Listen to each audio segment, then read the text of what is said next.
आम्ही चाललो आता इलेक्शनचा रिझल्ट बघाय. पण आधी अभि दादाला घेणार आहे, मग जाणार आहे पुढं. चला हो काय होते. इलेक्शन लय धिंगाणा होणार आहे. कोणतं शीट लागेल मग जिल्हा परिषदचं? राहुल दादा गावाने तसे फिक्सच आहे आता. त्यांच्यासाठी चाललं आपण गुलाल घेऊन.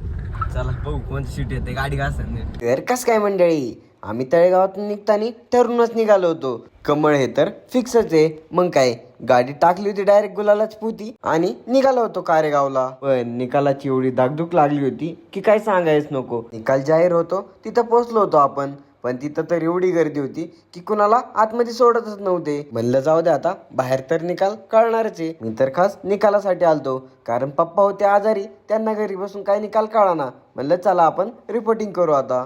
पण जसं कळलं दीपालीताई 2500च्या लीडनी पुढे आहेत. मग कार्यकर्त्यांचा जल्लोष काय एकच नंबर. पण जसा निकाल जाहीर झाला तसाच मी लगेच पप्पांना व नानांना फोन लावला. बारी बसली बर का, एकच नंबर. पण जसा फोन लावताच आमचे दोन्ही मास्टर माइंड डायरेक्ट पोहोचले होते कारेगाव मध्ये. आजाराला बाजूला ठेवून डायरेक्ट जल्लोषासाठी पोहोचले होते डायरेक्ट कारेगाव मध्ये. कुठं दम खात्यात, आजार बाजूला सोडून दिगाना चालला होता दोघांचा निसता. मग आलतो दीपाली ताईंची गाठभेट घेण्यासाठी.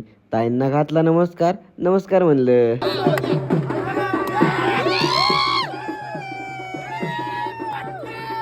यांच्या जल्लोषामध्ये मी तर विसरूनच गेलतो की मी हॉटेल सोडून आलतो. म्हणलं आता हॉटेलवरती गेल्यावर अक्का काय कुठूनच काढतात निसत्या. यांना तर काय निस्ते उचलू घेत होते. एकाला सोडलं की दुसऱ्याला उचलायचे. पण दोघांना खाली ठेवायचं कोण नावच घ्यायना. त्याच्यानंतर राहुल आता पण बाहेर आल्यानंतर पत्रकारांचे चालले होते फोटोशूट. म्हणले पेपरला फोटो द्यायचे, तेवढा फोटो द्या एक. म्हणलं घ्या मस्तपैकी एक फोटो घ्या.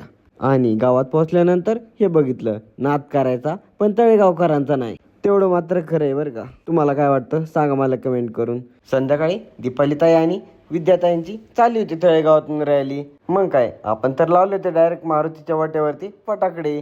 मग तिथंच झालं सगळ्यांचं आभार प्रदर्शन. तर चला मग, गाव तर एक झालंय, पण आपण भेटू पुढच्या व्लॉग मध्ये.